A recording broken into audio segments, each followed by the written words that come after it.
தற்போது மத்திய கிழக்கில் நிலவும் பதற்றங்களை தொடர்ந்து கொழும்பில் உள்ள வெளிநாட்டு தூதரகங்கள் மற்றும் சுற்றுலா பயணிகளை தங்க வைக்கும் விடுதிகளில் காவல்துறை பாதுகாப்பை பலப்படுத்தியுள்ளது.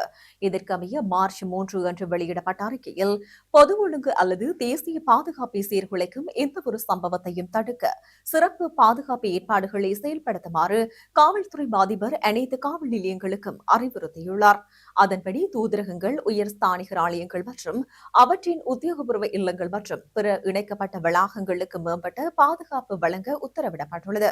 இந்த பாதுகாப்பு நடவடிக்கைகள் மறு அறிவித்தல் வரும் வரை நடையில் இருக்கும் எனவும் காவல்துறை தெரிவித்தது.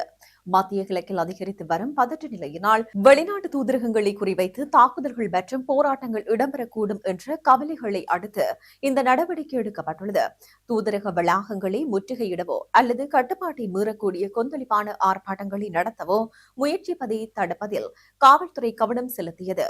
தூதரக பகுதிகள் மற்றும் சுற்றுலா மையங்களில் தொடர்ந்து பாதுகாப்பு நடவடிக்கைகள் மேற்கொள்ளவும், பாதுகாப்பு மீறல்கள் ஏற்படாமல் இருக்க பகல் மற்றும் இரவு நேர ரோந்து பணிகளை மேற்கொள்ளவும் நடமாடும் ரோந்து பிரிவுகளுக்கு உத்தரவிடப்பட்டுள்ளது.